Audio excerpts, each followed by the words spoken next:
โอ้บักไก่อยู่มอกแม่แตงนี่นะพระบาท400กับบักไก่อยู่มอกแม่ริมนี่ลองขึ้นไปพออย่างต่ำต้องใช้เวลาเกือบ2 ชั่วโมงบางคนนะบอกมาได้ดู GPS เออหมอกแม่ริมหมอกแม่แตงนี่เนาะไปเดี๋ยวจะบัทันเพนนะบางที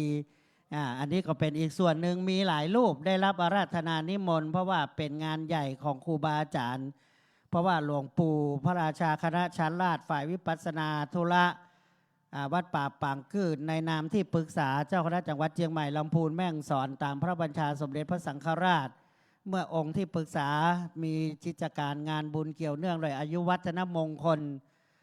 ผู้เป็นเจ้าคณะจังหวัดก็โดยหน้าที่โดยประการหนึ่งที่จะได้ไปสนองงาน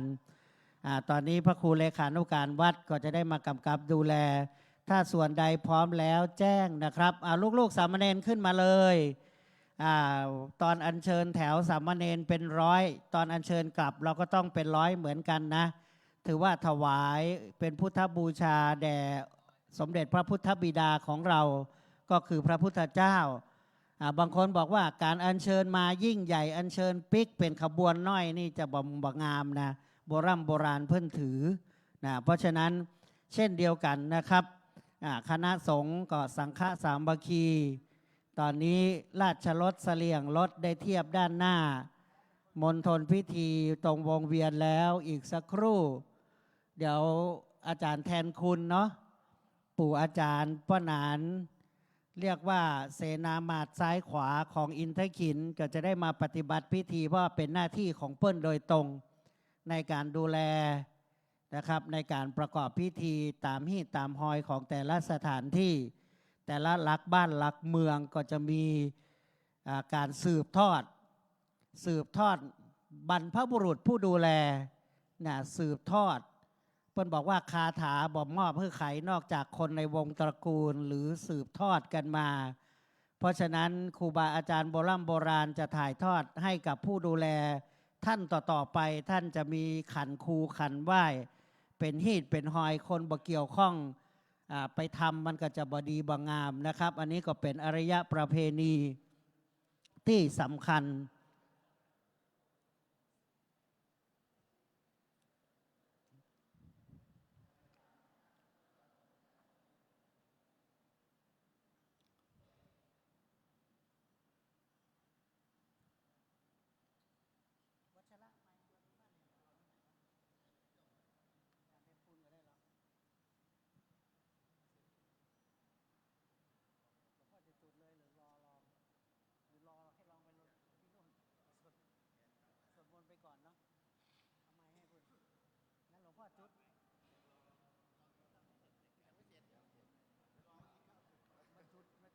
ทดสอบมงคลในวันนี้ได้เป็นกาลเวลาปริโยสารในการใส่ขันดอกปูชาเสาอินทขินเสาลักบ้านลักเมืองนพบุรีสลีนครพิงค์เจียงใหม่ประจำปี 2568 ในวันนี้นับว่าเป็นวันที่ 8 ก็คือวันออกอินทขินเวลานี้ขอเรียนเชิญศรัทธาพ่อแม่พี่น้องจ้างฟ้อนนางลำขึ้นมาบนวิหารหลวงทุกคนเลยเนอะเพื่อที่เราจะได้บูชาไฟไหว้พระตามลำดับจารีตฮีตบ้านหอยเมืองเรียนเชิญศรัทธาหน่วยงานภาครัฐและเอกชนเชิญป้อน้อยป้อหนานด้านบนวิหารหลวงอันมีพระเจ้าอัฏฐารถเป็นต้นสารูปปิมปาประจำวัดเจดีย์หลวงวรวิหารซึ่งในตลอด7 วันที่ผ่านมาตั้งแต่วันที่23จนถึงวันที่29 พฤษภาคม 2568 เราได้ใส่ขันดอกปูชาเสาหลักบ้านหลักเมืองเพื่อเป็นการสักการะต่อเทพพยาดาตลอดจนถึงเทวดาอารักษ์ที่ได้รักษาเมืองนพบุรีสลีนครพิงค์เชียงใหม่บัดนี้การใส่ขันดอกปูชาเสาหลักบ้านหลักเมืองก็เป็นที่ปริโยสารเรียบร้อยบริมวลด้วยความงดงามบริมวลด้วยความเพียบพร้อมทั้งเจ้าสมณะศรัทธาและมูลศรัทธา สาธุเจ้าศรัทธาจุมเจ้าเวียงเจียงใหม่แต่งก็ได้มากราบไหว้วันตาพระเจ้าอัฏฐารสพระเจ้าฝนแสนห้าสาลูกปิมปาพระเจ้าอุ่มเมืองในตลอด7 วันนะครับ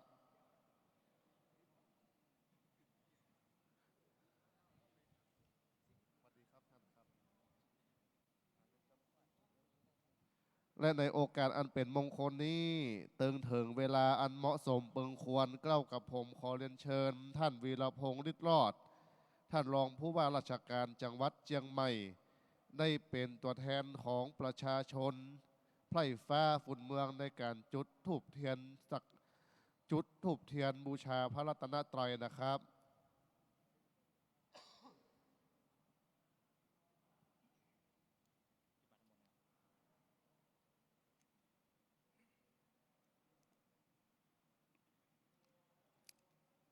และขอเรียนเชิญท่านประธานนะครับได้จุดเทียนน้ำมนต์นะครับที่ขันน้ำสาครนะครับเบื้องซ้ายของพระเดชพระคุณหลวงพ่อพระราชวชิรสิทธิ เจ้าอารามอธิบดีแห่งวัดเจดีย์หลวงวรวิหารนะครับ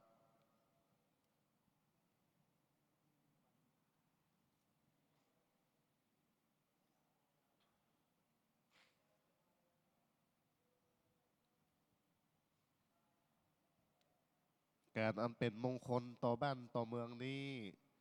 เนี่ยคนเดียวบ่ได้นะครับ ต้องมีความศรัทธาและมีความสามัคคีอันพร้อมเพรียงกันไปในใหม่มีพระเดชพระคุณหลวงพ่อพระราชวชิรสิทธิ เจ้าอาวาสวัดเจดีย์หลวงวรวิหารพร้อมกับทั้งพระเลขานุการท่านพระครูธรรมธรนัทพงศ์คุณวุฒโธและพระสงฆ์สามเณรทุกรูปในวัดเจดีย์หลวงบัดเต่าแต่นั้นไปดอกไม่มีท่านผู้ว่าราชการจังหวัดเชียงใหม่ท่านรองผู้ว่าราชการจังหวัดเชียงใหม่หน่วยงานภาครัฐและเอกชนโอกาสนี้เรียนเชิญทุกท่านกราบพระโดยพร้อมกันนะครับกราบหนึ่งกราบสองกราบสามอิมินาสการเทนะพุทธังอภิปูชยามะอิมินาสการเทนะธัมมังอภิปูชยามะอิมินาสการเทนะสังฆังอภิปูชยามะอะระหังสัมมาสัมพุทโธภควาพุทธังภควันตังอภิวาเทมิสวาคาโตภควตาธัมโมธัมมังนามัสสามิสุปฏิปันโนภควโตสาวกสังโฆสังฆังนะมามิมะยังพันเตทิสระเนนะสหปัญจศีลานิยาจามหาทุติยัมปิมะยังพันเตติสระเนนะสหปัญจศีลานิยาจามาตติยัมปิมะยังพันเตติสรเนนะสหปัญจศีลานิยาจามานะโมตัสสะภะคะวะโตอะระหะโตสัมมาสัมพุทธัสสะนะโมตัสสะภะคะวะโตอะระหะโตสัมมาสัมพุทธัสสะนะโมตัสสะภะคะวะโตอะระหะโตสัมมาสัมพุทธัสสะนะโมตัสสะภะคะวะโตอะระหะโตสัมมาสัมพุทธัสสะ นะโมตัสสะภะคะวะโตอะระหะโตสัมมาสัมพุทธัสสะนะโมตัสสะภะคะวะโตอะระหะโตสัมมาสัมพุทธัสสะ พุทธังสรณังคัจฉามิ พุทธังสารนังคัจฉามิ ธัมมังสรณังคัจฉามิ ธัมมังสารนังคัจฉามิ สังฆังสรณังคัจฉามิ สังฆังสารนังคัจฉามิ ทุติยัมปิพุทธังสรณังคัจฉามิ ทุติยัมปิพุทธังสารนังคัจฉามิ ทุติยัมปิธัมมังสรณังคัจฉามิ ทุติยัมปิมังสารนังคัจฉามิ ทุติยัมปิสังฆังสรณังคัจฉามิ ทุติยัมปิสังฆังสารนังคัจฉามิ ตติยัมปิพุทธังสรณังคัจฉามิ ตติยัมปิพุทธังสารนังคัจฉามิ ตติยัมปิธัมมังสรณังคัจฉามิ ตติยัมปิธัมมังสารนังคัจฉามิ ตติยัมปิสังฆังสรณังคัจฉามิ ตติยัมปิสังฆังสารนังคัจฉามิ ปานาติปาตาเวรมณีสิกขาปะทังสมาธิยามิ ปานาติปาตาเวรมณีสิกขาปะทังสมมาธิยามิ อะทินนาทานาเวรมณีสิกขาปะทังสมาธิยามิ อะทินนาทานาเวรมณีสิกขาปะทังสมมาธิยามิ กาเมสุมิจฉาจาราเวรมณีสิกขาปะทังสมาธิยามิ กาเมสุมิจฉาจาราเวรมณีสิกขาปะทังสมมาธิยามิ มุสาวาทาเวรมณีสิกขาปะทังสมาธิยามิ มุสาวาทาเวรมณีสิกขาปะทังสมมาธิยามิ สุราเมรยมัชฌะปมาทัฏฐานาเวรมณีสิกขาปะทังสมาธิยามิ สุราเมรยมัชฌะปมาตฐานาเวรมณีสิกขาปะทังสมมาธิยามิ อิมานิปัญจสิกขาปทานิสีเลนะสุขติงยันติสีเลนะโภคสัมปทา สาธุ สีเลนะนิพุติงยันติตัสมาสีลังวิโสทะเย สาธุ นะโมตัสสะปะคะวะโตอะระหะโตสัมมาสัมพุทธัสสะนะโมตัสสะปะคะวะโตอะระหะโตสัมมาสัมพุทธัสสะนะโมตัสสะปะคะวะโตอะระหะโตสัมมาสัมพุทธัสสะพุทธังสรณะคัจฉามิธัมมังสรณะคัจฉามิสังฆังสรณะคัจฉามิทุติยัมปิพุทธังสรณังคัจ จฉามิทุติยมปิธัมมังสรณังคัจฉามิทุติยมปิสังฆังสรณังคัจฉามิตติยมปิพุทธังสรณังคัจฉามิตติยมปิธัมมังสรณังคัจฉามิตติยมปิสังฆังสรณังคัจฉามิอิติปิโสภะคะวะอะระหังสัมมาสัมพุทโธวิชชาจารณะตะปันโนสุขโตโรกวิทูอนุตตโรปุริสธรรมสารติสัทธาเทวมนุษย์สานังพุทโธภควติสวากขาโตภควตาธัมโมสันเทติโกอาการิโกเอหิปัสสิโกโอปัญญิโกปัจจัตตังเวทิตาโพวินโยหิติสุปฏิปันโนภะคะวะโตสาวกสังโฆ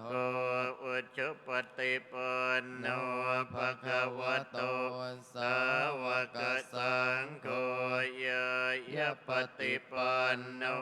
ภะคะวะโตสาวกสังโฆมิจิปฏิปันโนภะคะวะโตสาวกสังโฆยะติทังจัตตาริปุริสยุคานิอัตถปุริสบุคคลาเอสะภะคะวะโตสาวกสังโฆอะหุนายโยปะหุนายโยอัญชลิกรณิโยอนุตตรังปุญญาเกตังโลกัสสติภะองสะอาธรรมปิเนมิตาสาวุตันตังเกเมฆรังอุติตโพรัตเสนมาลังทานาทิธรรมวิธินาชิตวามุนินโทตันเตชะสาภวตุเต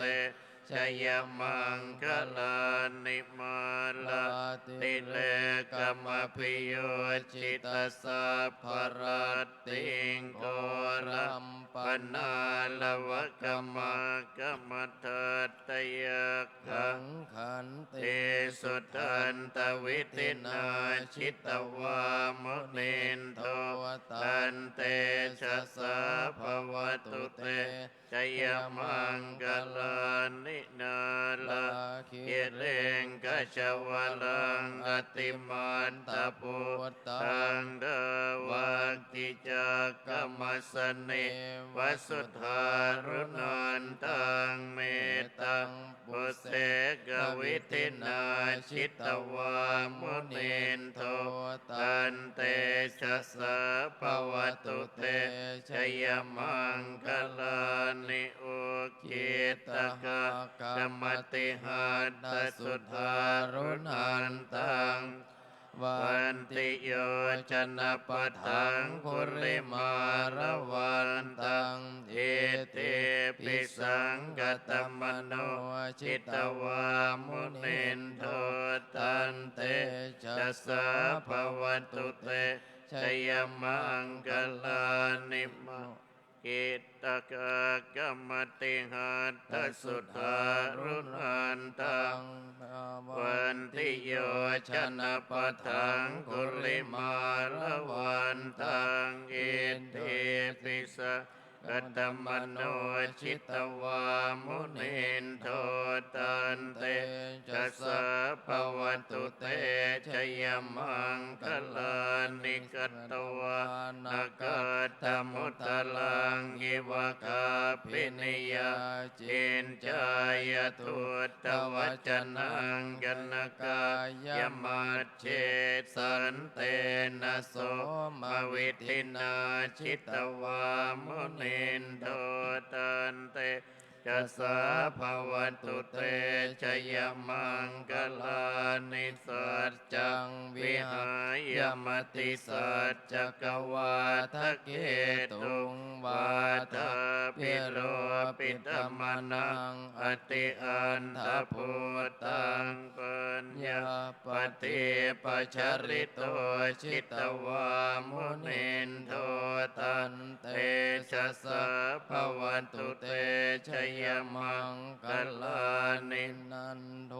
ปนันตพุจกังวิพุตังมหิตติงปุถเทระเถระพุจเกนะธรรมาพยันโตอินทุปเทสวิทินาชิตวามุนินโทตันเตชะสะภวันตุเตชยมังกลานิทุกขาติติพุจเกนะสุทัตตหัตถังพระมะวิสุทธิจุติเมปิปกาติทานะญาณกเตนะวิทินาชิตวามุนินโทตันเตจะสะภวตุเตชยมังคลานิอติติพุจเกนะสุทัตตหัตถังพระมังวิสุทธิจุติเมปิปกาปิตานังญาณกเตนะวิทินาชิตวามุนินโทตันเตจะสาภวันตุเตชยมังคลานิเอตาปิปุตตชยมังคลาอัตกตาทาโยวาตโนตินตินเนสรเตมทันเตหิตวานันเนกวิวิธานิจุปัตถวานิโมกขังสุขังอติกัมมยนะโรสปัญโยมหากรุณิโกนาโตอิตายสัพพปานินางปุเรตวาปารเมสัพพปัตโตสัมโพธิโมตตมังเกเตนะสัจจวัชเชนะโหตุเตชยมังคลาชยันโตโพธิยโมเลสักยานังนันทิวัตโนเอวังตวังวิจโยโหหิชยาสุชยมังกเลอปราชิตปัลลังเกสีเสปัตวิภวกเลอภิเสเกสัพพพุทธานังอาคาปัตโตปโมทติสุนักกัตตังสุมังกลังสุปปัตตังสุโหติตังสุขันโนสุโมโตจะสุยิตังพระมจาริสุปทักขินังกายกรรมังวาจากรรมังปัตตกินังปัตตกินังมโนกรรมังปณิติเตปทากินาปทากินานิกตวานลปันตเทปัตตกิเนปวัตตุสัพพมังคลารักขันตุสัพพเทวตาสัพพพุทธานุภาเวนัสสทธาสุทธิภวันตุเตภวันตุสัพพมังคลังรักขันตุสัพพเทวตาสัพพธัมมานุภาเวนัสสทธาสุทธิภวันตุเตภวันตุสัพพมังกลังรักขันตุสัพพเทวตาสัพพสังฆา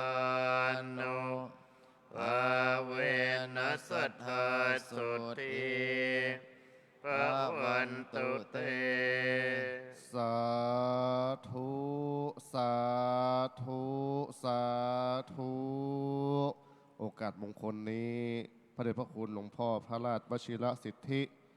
เจ้าอารามธิบดีแห่งวัดเจดีย์หลวงวรวิหาร พร้อมกับพระสงฆ์สามเณรทั้งหมด108 รูปนะครับได้ถวายพรพระเป็นที่เรียบร้อยโอกาสนี้เรียนเชิญทุกท่านได้กล่าวคำถวาย โดยตั้งนะโมพร้อมกัน3 จบจากนั้นกล่าวคำถวายเป็นภาษาบาลีพร้อมคำแปลธรรมจารย์นะครับนะโมตัสสะภะคะวะโตอะระหะโตสัมมาสัมพุทธัสสะนะโมตัสสะภะคะวะโตอะระหะโตสัมมาสัมพุทธัสสะนะโมตัสสะภะคะวะโตอะระหะโตสัมมาสัมพุทธัสสะอิมานิมะยังพันเตพัตตาเนสัปปะริวาราเนภิกขุสังคัสสะโอโนชยามะสาธุโนพันเตภิกขุสังโฆอิมานิพัตตานิสัปปะริวารานิปฏิคันหาตุอัมหากังทีฆรตังหิตายะสุขายะข้าแต่พระสงฆ์ผู้เจริญข้าพระเจ้าทั้งหลายขอน้อมถวายภัตตาหารกับทั้งของบริวารทั้งหลายเหล่านี้แด่พระสงฆ์ขอพระสงฆ์จงรับภัตตาหารกับทั้งของบริวารทั้งหลายเหล่านี้ของข้าพเจ้าทั้งหลายเพื่อประโยชน์และความสุขแก่ข้าพเจ้าทั้งหลายตลอดกาลนานเทินสาธุ ในโอกาสนี้นะครับทางเทศบาลนครเชียงใหม่นะครับได้ส่งกำลังเจ้าหน้าที่นะครับร่วมรับบริจาคและก็อำนวยความสะดวกภายในงานใส่ขันดอกบูชาเสาอินทขีฬนะครับซึ่งยอดรับบริจาคในปีนี้นะครับทั้งหมด 279,650 บาท 279,650 บาทซึ่งในการนี้จะได้เรียนเชิญท่านมนชัยพงษ์เกียรติก้องรองปลัดเทศบาลนครเชียงใหม่เป็นผู้ถวายต่อพระเดชพระคุณหลวงพ่อพระราชวชิรสิทธินะครับขอเรียนเชิญครับ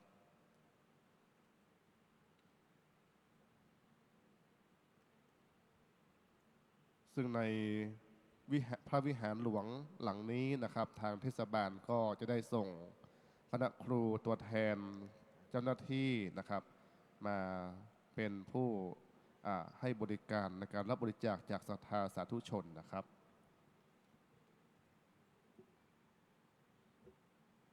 ก่อนจะอนุโมทนาให้พรก็ปรารภ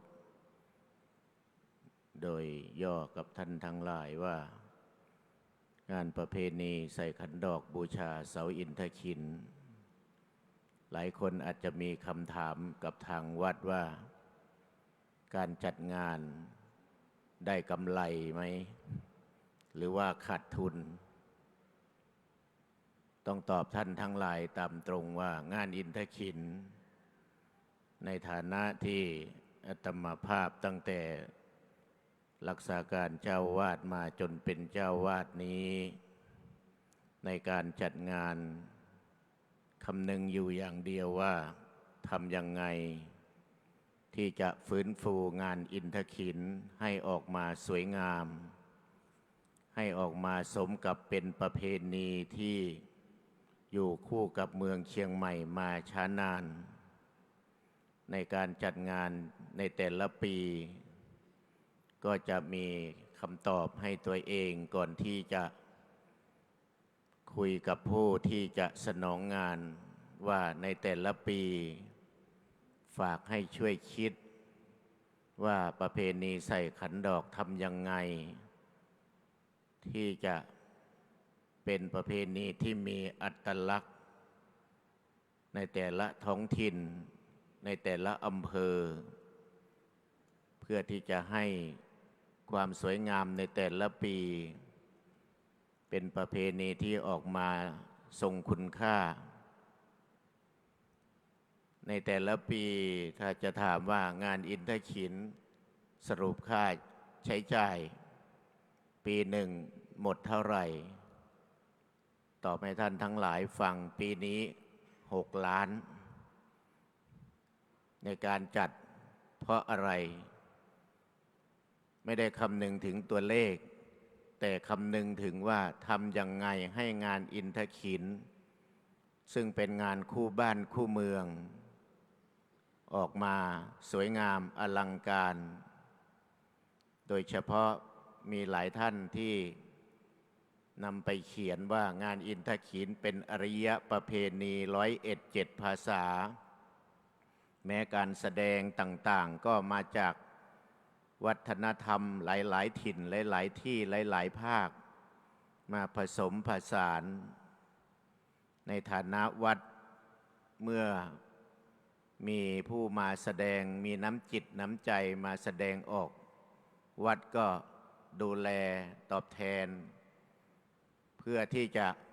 ส่งเสริมเพราะส่วนใหญ่ก็เป็นเยาวชนของชาติที่มาแสดงออกหรือแม้แต่ผู้สูงวัย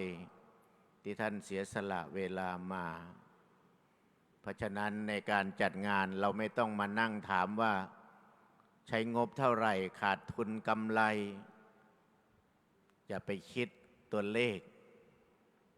เราคิดแค่ว่าเราทั้งหลายมาสามัคคีกันเพราะมันเป็นงานเดียวที่ท้องถิ่นอื่นจังหวัดอื่นทำไม่ได้อย่างเมืองเชียงใหม่มีเมืองเชียงใหม่เมืองเดียวเท่านั้นที่มีงานสำคัญที่จังหวัดอื่นอยากจะมีอย่างเราแต่ทำไม่ได้งานอื่นๆเขามีเหมือนกันหมดเหมือนกับเราสงกรานต์ก็แย่งกันจัดงานทั้งหลายก็แย่งกันจัดได้แต่งานอินทขิงแย่งกันจัดไม่ได้เพราะมันมีงานเดียวอยู่ที่เชียงใหม่และเป็นประเพณีเดียวที่ไม่ตรงกับงานอื่นๆและเป็นประเพณีเดียวที่ผู้คนมาแบบสวยงามทั้งการแต่งตัวทั้งเครื่องสักการะทุกอย่างแม้แต่การแสดงก็เป็นการแสดงที่สวยงามไม่ได้เป็นการแสดงลื่นเริงบันเทิงเหมือนงานกาชาดเหมือนงานบันเทิงทั่วๆไปเราจะเห็นว่าในแต่ละปีงานอินทขินไม่เคยมีคนตีกันทะเลาะกันด่ากันว่ากันแต่ถ้าไปงานอื่นๆลองดูมีทั้งสห.มีทั้งตำรวจยังเอาไม่อยู่แต่งานอินทขินไม่เคยมีนี่คือความงามของประเพณีอริยประเพณีของเชียงใหม่เราที่ท่านในฐานะแม้จะไม่ใช่คนเมืองเป็นคนอีสานเป็นเจ้าวาดวัดเจดีย์หลวงแต่ก่อนจะทำงานแต่ละปีท่านจะเชิญผู้เชี่ยวชาญมาให้คำแนะนำก่อนว่าปีนี้อาตมามีแนวคิดอย่างนี้ถูกไหมผิดประเพณีไหมถูกต้องไหมจะรับฟังก่อนแล้วก็ตั้งโจทย์ให้ผู้ที่จะรับสนองนำไปต่อยอดอย่างปีนี้เราจะเห็นว่าขบวนออกมาสวยงามเป็นที่ชื่นชอบเป็นที่ชื่นชมถ้าจะบอกว่าเป็นซอฟต์พาวเวอร์ของประเทศก็บอกได้โดยเฉพาะปีนี้ทางท่านผู้ว่าท่านรองผู้ว่าสำนักพุทธวัฒนธรรมเข้ามาร่วมกันนี้กลายเป็นงานของจังหวัดไม่ใช่งานเฉพาะวัดเจดีย์หลวงกับเทศบาลเหมือนคนเข้าใจกันตอนนี้กลายเป็นงานของบ้านของเมืองยิ่งพระเจ้าแผ่นดินท่านทรงพระราชทานน้ำสงฆ์ทรงพระราชทานเครื่องสักการะมาบูชานี้หาไม่ได้แล้วหลักเมืองเชียงใหม่ถือเป็นพิเศษวันนี้ในนามวัดเจดีย์หลวงก็อนุโมทนาท่านรองผู้ว่าราชการจังหวัดเชียงใหม่ท่านวิรพงษ์นี้มาตลอดงานอินทขินมาหรืองานอื่นๆมาดูมาแลมาเอาใจใส่เพื่อที่จะให้งานออกมาสมบูรณ์ที่สุดเทศบาลนครเชียงใหม่ก็เหมือนกันโดยเฉพาะปีนี้ท่านทางเทศบาลสนับสนุนงบประมาณถึง1 ล้าน ต่อไปก็ไม่แน่ ถ้าเราจัดดีๆ ทางเทศบาลก็อาจจะเพิ่มงบให้ขบวนแห่ออกมาสวยงามยิ่งกว่านี้ ปีหน้าท่านยังคิดเล่นๆว่าวงดุริยางค์โรงเรียนมีกี่วงจะเอามาตีให้หมดในขบวนแห่นำส่งพระราชทาน เราส่งเสริมเยาวชนของชาติเหมือนเขียนในโจทย์ไว้ว่าปีหน้าจะมีการประกวด มีคนไปเขียนว่าประกวดไปได้อะไร คนไม่เข้าใจความหมายของการประกวด ท่านก็เรียกแต้มเรียกแทนคุณมาคุยว่าคำว่าประกวดของท่านนี่คือท่านจะประกวดหนูน้อยอินทขินหนุ่มน้อยอินทขินไม่ใช่ประกวดนางงาม แต่จะเอาเด็กแต่งชุดสวยๆมาเข้าขบวนแห่ถือขันดอกไม้กรรมการก็ให้คะแนนพ่อแม่ก็มาลุ้นเป็นความรักความสามัคคีของคนในครอบครัวที่จะมาใส่ขันดอกไม่ใช่จะมาเดินประกวดนางงามบนเวทีเอาสายสะพายไม่ใช่แต่คนมาประกวดจะต้องได้ทุนการศึกษาเด็กทั้งหลายที่มาประกวดนี่คือแนวคิดไว้ปีหน้าก็ให้โจทย์ผู้สนองงานไปคิดต่อก็นำมาเล่าไว้ก่อนเผื่อท่านทั้งหลายมีลูกจะเอาลูกมาประกวดในขบวน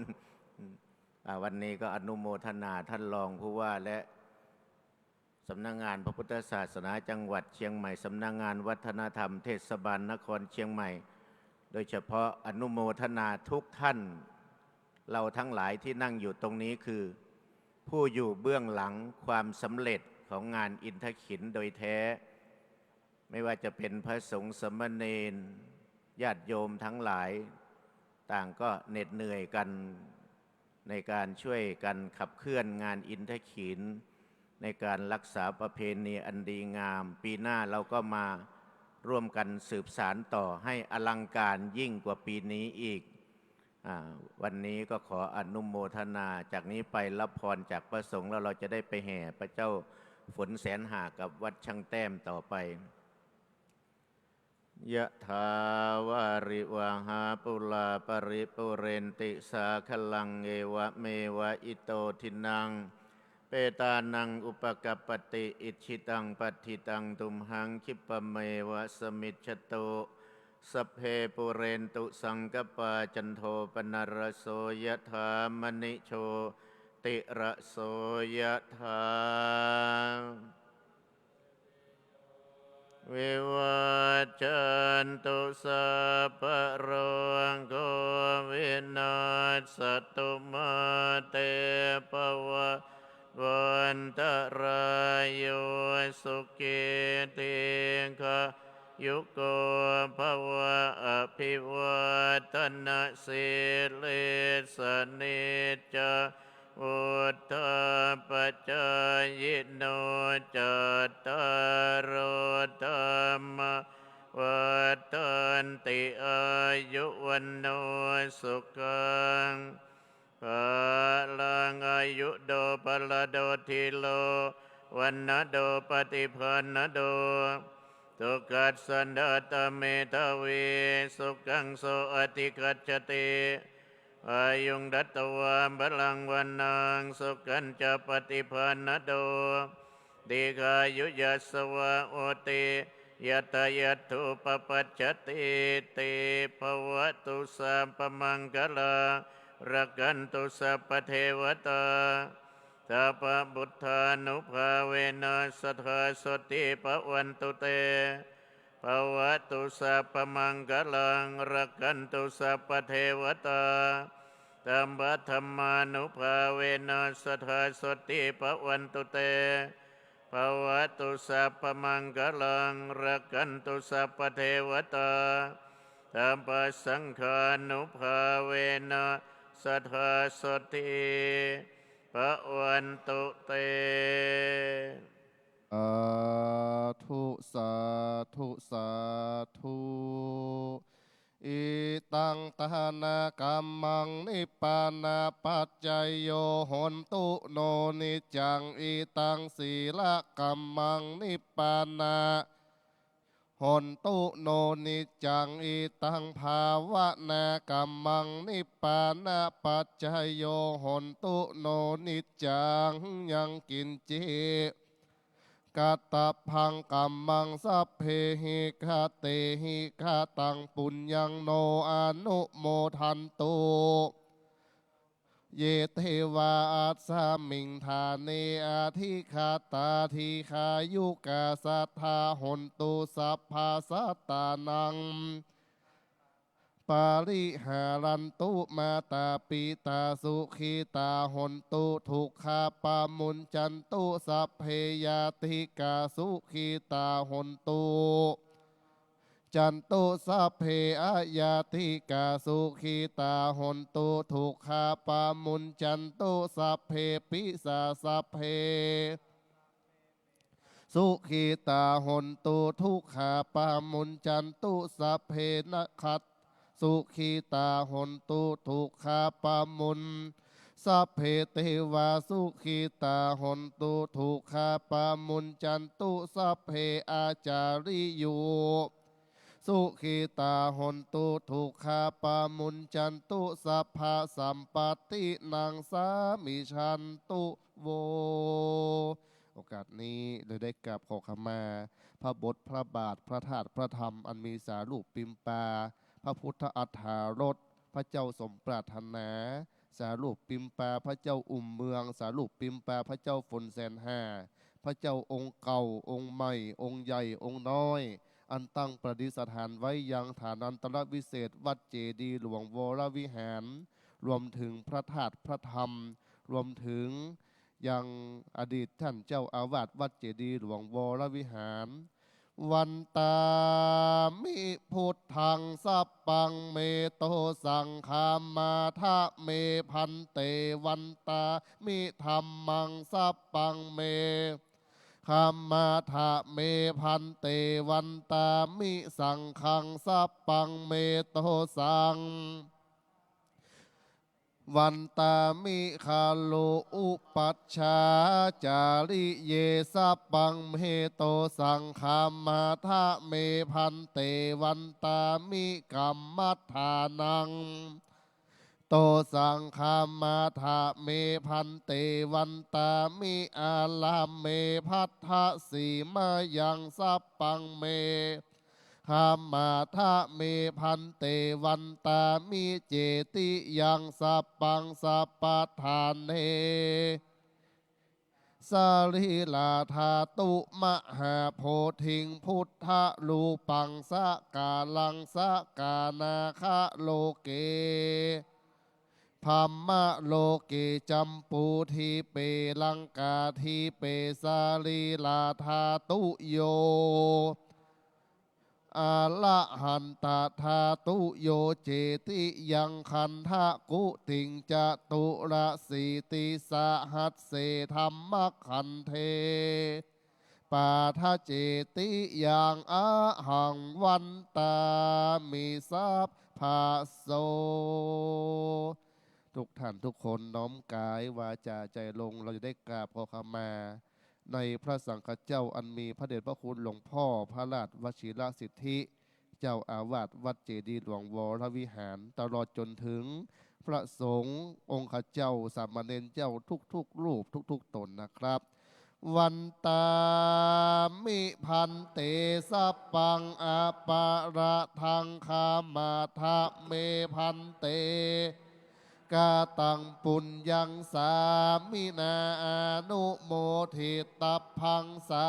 มินากาตังปุญญังทาตัพปังสาธุสาธุอนุโมทามิยัตตาโรธรรมาวัฏันติอายุวันโนสุขังพระลาสาธุสาธุสาธุในการทำบุญออกอินทขินวันนี้เป็นที่เสร็จบริมวลเรียบร้อยโอกาสนี้ดันเชิญท่านรองผู้ว่าราชการจังหวัดเชียงใหม่ท่านวีรพงษ์ฤทธิ์รอดและหน่วยงานศรัทธาทุกท่านทุกคนนะครับเราจะได้ไปลายังลักเมืองนะครับอันเป็นลักเสาอินทขินบริเวณที่วิหารอินทขินตามลำดับต่อไปนะครับสามเณร ไปตั้งแถวรอตรงหน้าร้านค้าเก่า ตั้งไว้เป็น4 แถว ลูกเลยสามเณรน่ะลูกเราไปตั้งแถวรอ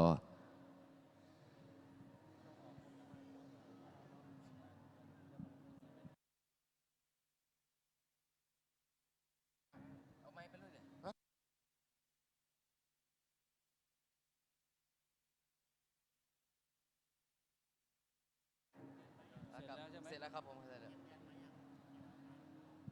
ยังครับเครื่องยังไม่ลงครับสามเณรหลังจากไปถึงวัดช่างแต้มกลับมารับข้าวกล่องถวายพระทหารเพลอยู่หน้ากุฏิแก้วนวรัตน์เราจะไม่ได้ขึ้นมาสวดมนต์เหมือนทุกปี เพราะว่าเสร็จแล้วก็ให้ไปรับข้าวต่อไปอย่างทุกปีเพราะว่าเสร็จแล้วก็ให้ไปรับข้าวต่อไปอย่างวันจะก่อนของวันที่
ทางเสียงซ้ายนะครับอาจารย์ชาวนิตทำงานมาใหม่นะครับจะได้